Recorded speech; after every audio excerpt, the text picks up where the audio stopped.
Good afternoon, everybody. This is Kennedy Brown.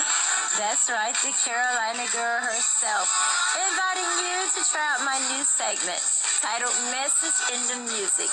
Do you hear what I hear? In this segment, I will be going over oldies and a few up-to-date songs. And in it, I'll just let the song play in the background because you've already heard these songs millions of times. And you know what the artist is trying to get across to us about the events. But I'm going to give you my very own events of what I think really transpired in this song. It's just for fun, and it's just for you. So come on and join me, and let's laugh a little bit, let's cry a little bit, but let's understand that it's only something to bring everybody together. God bless you all. This is Kennedy Brown. Hope to see you. Bye. Mwah.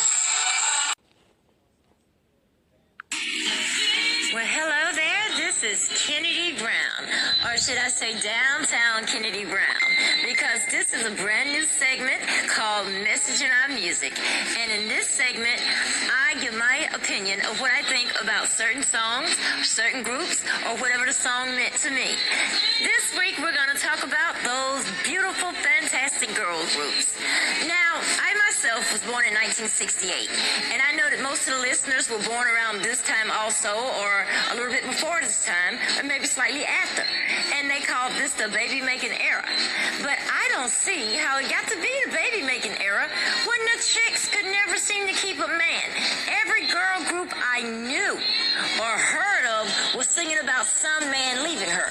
Like, say, for instance, the one playing in the background. Martha Reeves is trying to... Just put it this way. She's trying to play the okie doke. She's trying to make Jimmy Mack jealous. Now, I don't know where he is, but I'm pretty sure he's not in the army because she couldn't be begging him to go AWOL. And I'm pretty sure he's not in school because who wants to dummy their man down? Now, if he's in jail, he can't come home either. So I'm telling you right now that Jimmy Mack, wherever the hell he is, he's gone on his own free will. You understand me? Then she's going to tell him some guy talks as sweet as he does. So that's letting you know why Jimmy Mack is not getting in touch with her. Because somewhere along the line, this girl gave this man who's coming to see her while Jimmy is away, she gave him the green light to do so. Talking about how sweet he's talking, okay? Then you have Diana Ross and the Supremes. They're begging some guy to...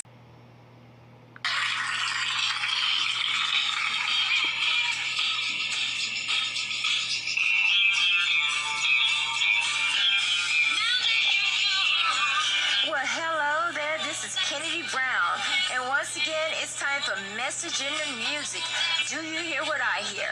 Now, you hear Frida Payne in the background singing her classic, Band of Gold. Okay, so let me break down what I see that really happened in this song, in my opinion, okay? Like I said, I'm not a psychiatrist. I might need one day, and we will get me the help that I need, but right about now, we're just going to deal with this song. Okay, anyway, this girl, she gets married, and she is in no way, shape, or form prepared for what she's in for. Evidently, this little girl, she's not ready to consummate the marriage because evidently it's not her fault. It's not the groom's fault because I commend him for letting her keeping her virtue all this time. I don't know how long they dated, but who I really blame are the females in this woman's life. Her family members, the females, failed her miserably. And I'm telling you this because there are some families who like to keep their children shielded. Because me, for instance, until I was 12 years old and it happened, I thought my first period was Jim. You just never grow, especially when you're a girl, you never grow up.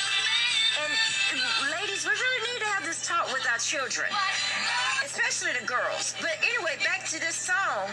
Now, when he leaves out, she's sitting here begging him to come back. And you know, he's like, what have I gotten myself into? You know, and nobody told this girl anything. And so he's thinking she's got all those aunts. She's got a mom. She's got a grandmother who has umpteen kids. I don't know how many, but you know, like sex was a house specialty in that house. But nobody explained anything to this girl. But you know what? I bet you to this day there are still people doing this stuff. You see what I'm saying? There are some bewildered brides sitting there thinking that she's supposed to just get a kiss. It doesn't happen that way. It doesn't happen that way. Now, there are some women, I mean, I know some women who have those babies, you know, born with calluses on their hand because they're already pregnant when they're standing in front of the preacher and the baby has calluses on his hands trying to hold on until after the wedding. But this would have been a beautiful union had these ladies in this young woman's life prepared her for life. This has been Kennedy Brown, and once again, I love ya.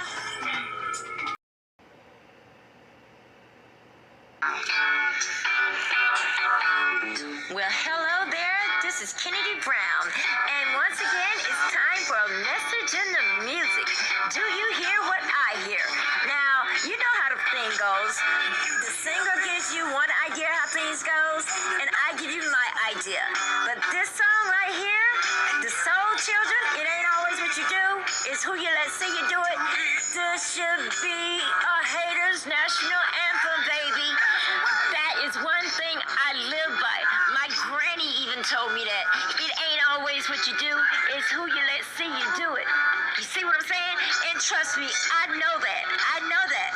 Because for one thing, if you go back and look at everything, think about it. How many of your girlfriends have you sat there, even in the past when you were in high school, how many of your girlfriends have you sat there and told them how goo-goo gaga you were over a guy, for them to put the guy down like a dirty dog, and then they make you see him like a dirty dog, but to this day, they answer to Mirrors, whatever his last name was.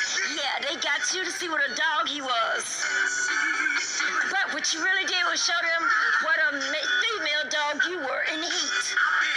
See, you don't let everybody know what you do. My granny said 3 people can keep a secret as long as 2 of them are dead. You're not wrong until you get caught. You know, like the song Caught in the Act.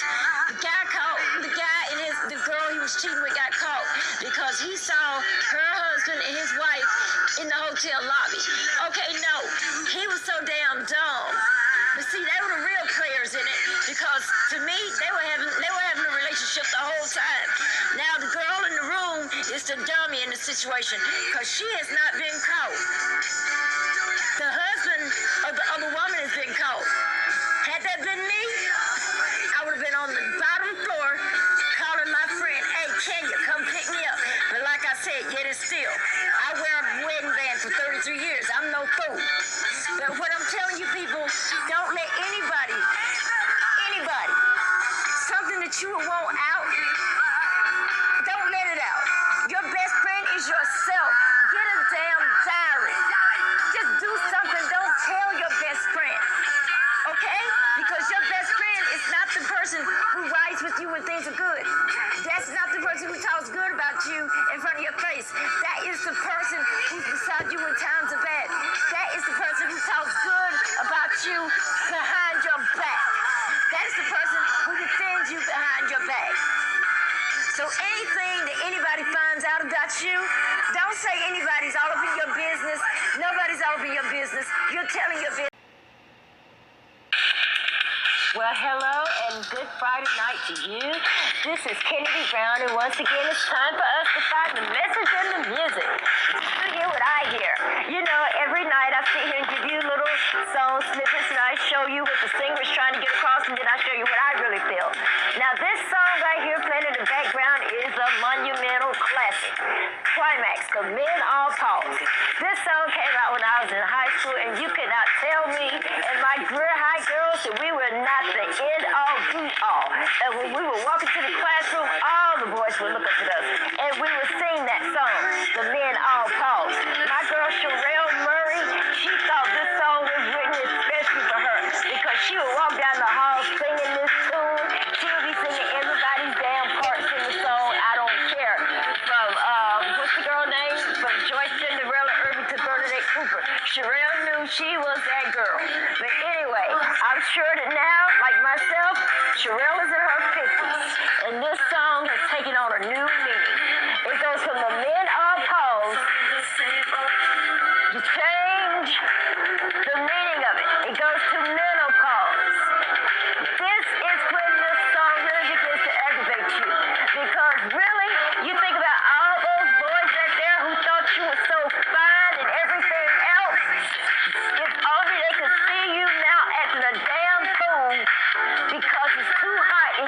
home and you have plugged up the vents and turned on the air conditioner because your husband works at night, and he comes home in the morning and thinks that he stepped into an igloo.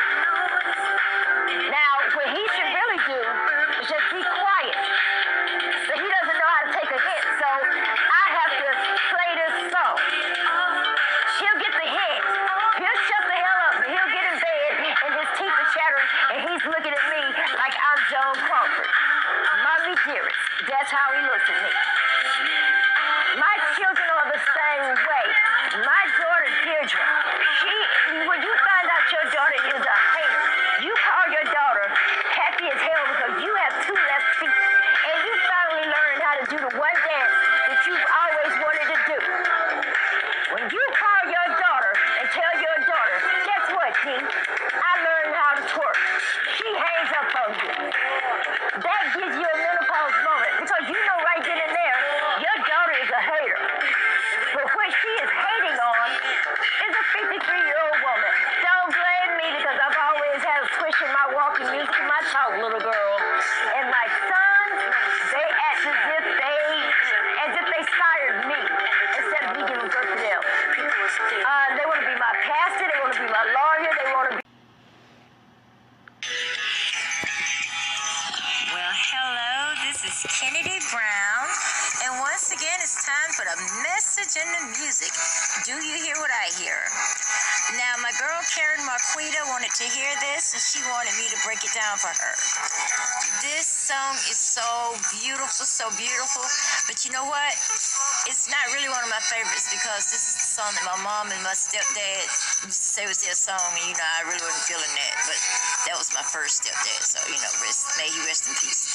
But anyway, this song is so beautiful and smoky. I can just imagine a good-looking man just riding down the road with you in his car. Now, we're not talking about Smokey. We're talking about a guy, a guy who's been trying to get at you for the longest. And so he's telling you if you want it, you got it forever. This is not a one-night stand. Oh, he's saying all the right things. Yes, he is. But do you know why he's saying all the right things? Because this man, most of the time when something's too good to be true, it usually is. And I peep in the song that this man is married. All he talks about is them riding around together. He never said anything about them making a happy home. He never said anything about any children. He never said anything about anything. He loved it when they're cruising together. He said this is not a one-night stand. That means that every time you open your door and let him in, he's going to walk right on in. And all you get out of it is a ride. Okay, you could have hitched a ride with Vanity Fair. Hitching a ride? But no, this song is not right. Where does he drive you to?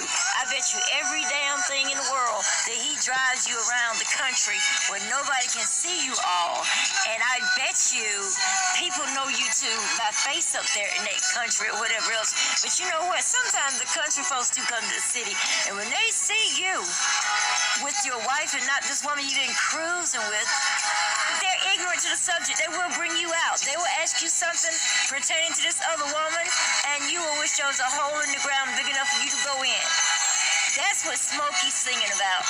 So whatever guy is out there cruising, he's cruising, trying to make up excuses to keep you in his world, baby doll. This man is married. All you do is ride around, and I'm here to bet you pay for the damn gas. This has been Kennedy Brown. I love you all. Good night.